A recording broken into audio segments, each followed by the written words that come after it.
Salut à tous, c'est Cédric et on se retrouve pour un nouveau format de vidéo. Incroyable non? Et oui, aujourd'hui c'est la première Death Battle sur ma chaîne.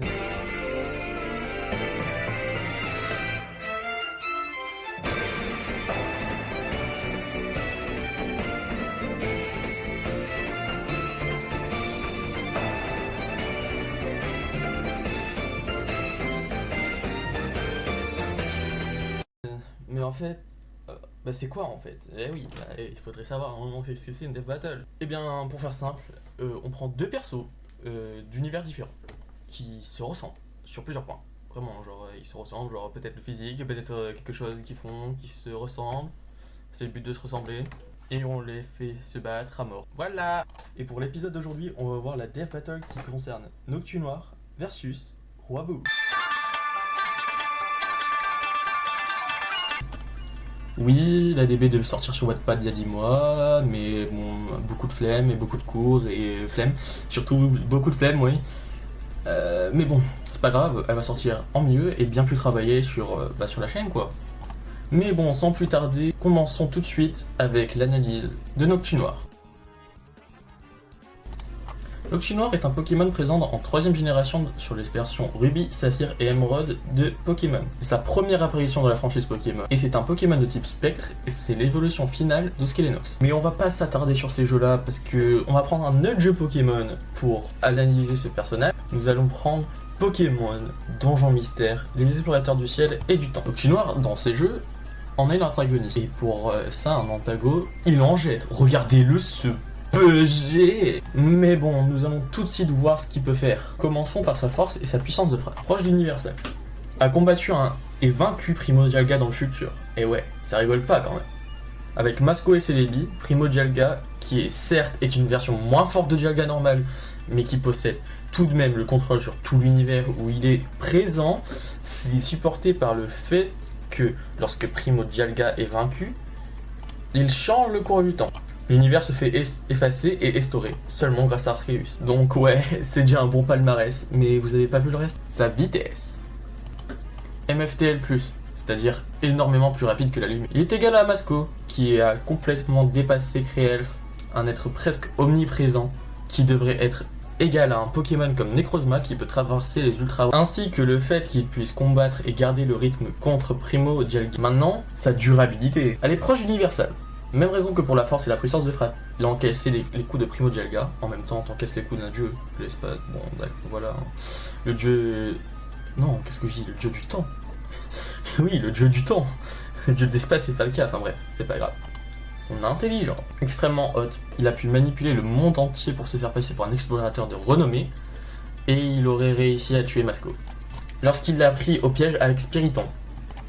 Sans compter que les Noctu Noirs de base sont des Pokémon assez intelligents dans la norme, donc même dans les jeux de base, sa description Pokédex indique qu'il est vraiment assez intelligent dans certains jeux.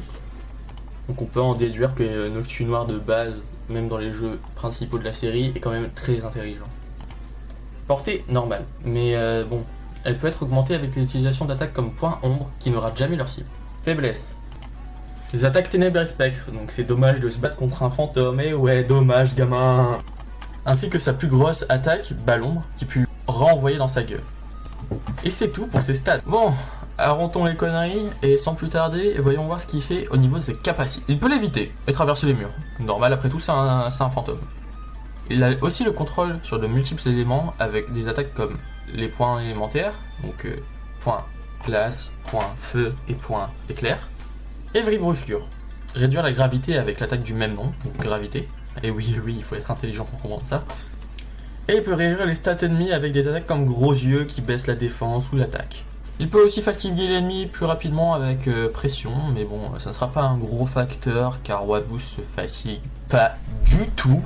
Et en parlant de Roi Boo, passons à lui.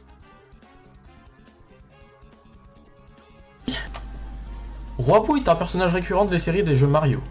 Et il en est l'antagoniste des jeux Luigi's Mansion, qui est les jeux principaux du personnage de Luigi, qui est le frère de Mario.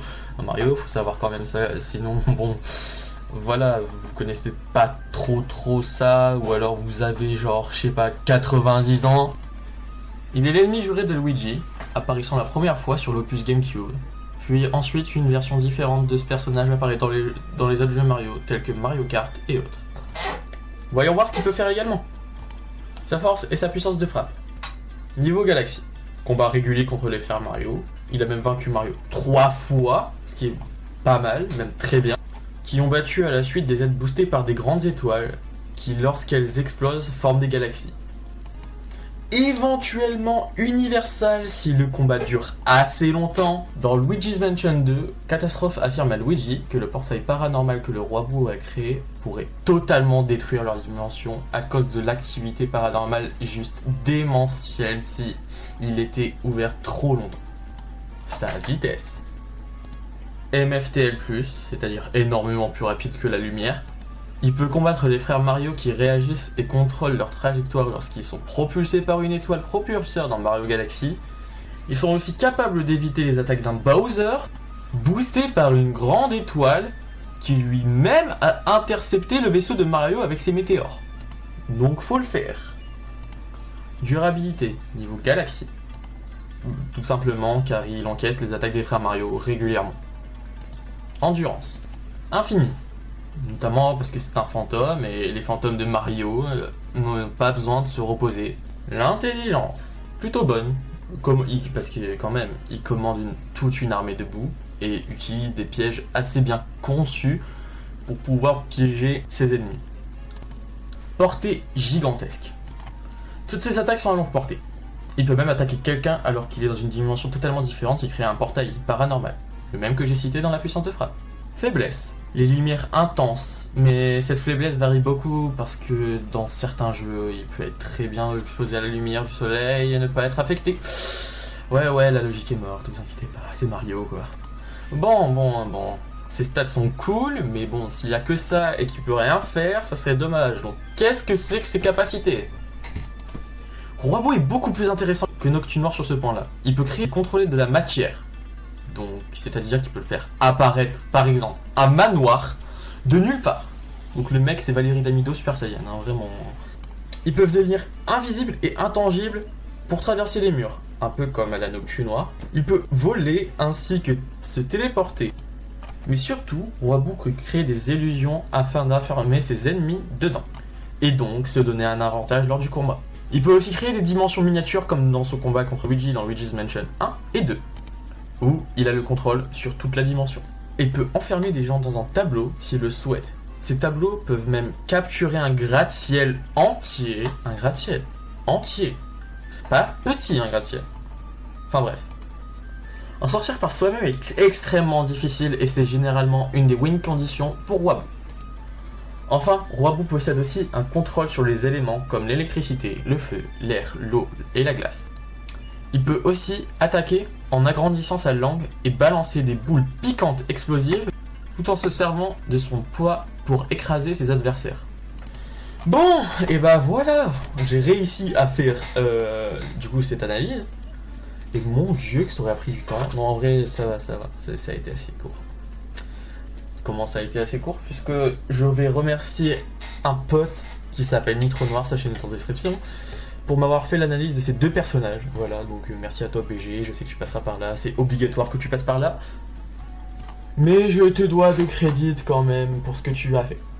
Bon, voilà. J'aurais galéré à record ma voix, vraiment, un petit tips.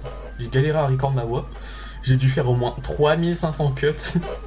Mais bon, c'est une première. Vous me direz des retours sur si c'était bien ou pas, ce qu'il faut améliorer, etc.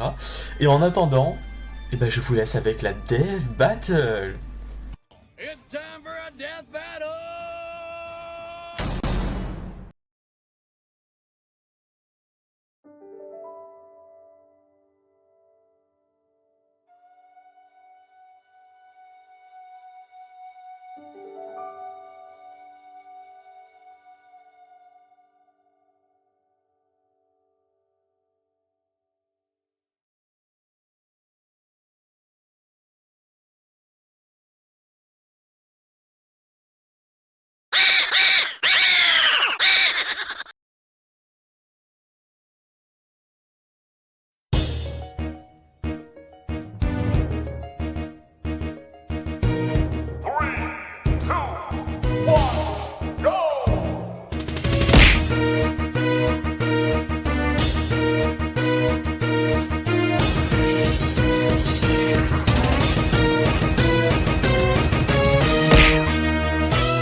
勝負はあり、そこまで。